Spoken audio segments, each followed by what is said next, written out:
My name's Liza Collins, and I am based in the UK. I have spent 35 years working in the National Health Service. I've worked across the whole system: primary, secondary, tertiary care, regional, national programmes, public health.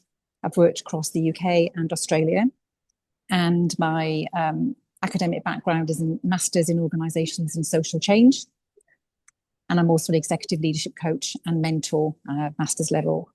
And in terms of my roles across healthcare, they've been very much as a leader of teams and programs. I've been implementing psychological safety way before that was even a buzzword.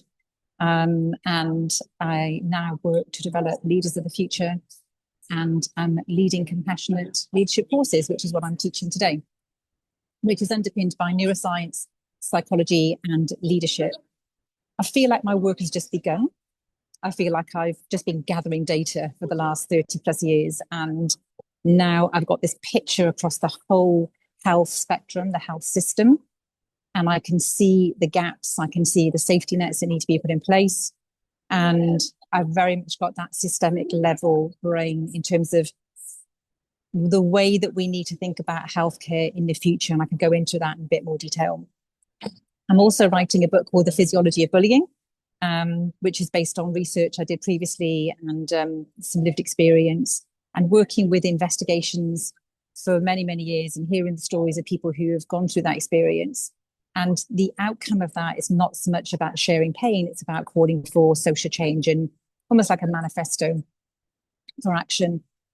In terms of contributing to the EHFF, I'm very much looking through the lens of leadership and the future of leadership and culture, and why this matters for the success of innovation. Because I think what I'm starting to see from my experience is that command and control leadership is less of a bad leadership style. It's more of a strategic and system-wide risk. And in terms of the future of healthcare, we need collaboration in order to create the innovation going forward. And the kind of the fly in the ointment, if you like, of any successful innovation is the culture. If we don't have the healthy culture, no innovation will take hold. And as with many other healthcare systems, the UK is going through a huge crisis at the moment.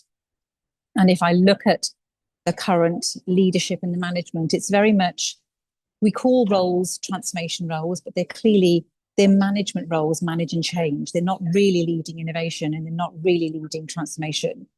And that to me requires a lot of boldness. And the higher up that I've gone, I've worked from frontline up to board level, the higher up I've gone in organizations, it really is much more about compliance rather than risk taking and bold decision making. And I think that's what I'm speaking up about more and more, because in order to create any future change in healthcare, we're going to have to make those bold decisions. And that is going to create conflict.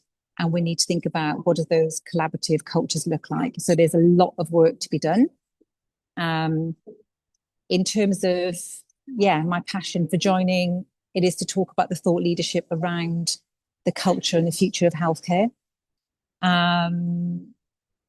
Because I think in terms of the innovation, if we don't get the culture right, any innovation that we have will just get squashed. And that's what I've seen in the past.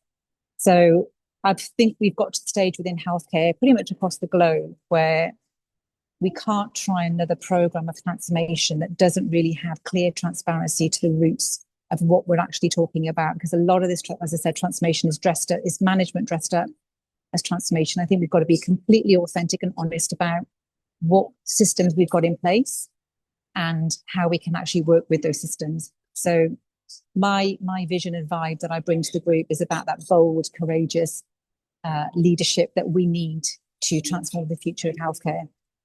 And I'm happy to take any questions and work on all of the collaborative projects that you've got, because I think culture is what we weave through all of it. And as I say, we can have these fantastic ideas for innovation, but unless the culture's right, it just won't take root, it won't take hold.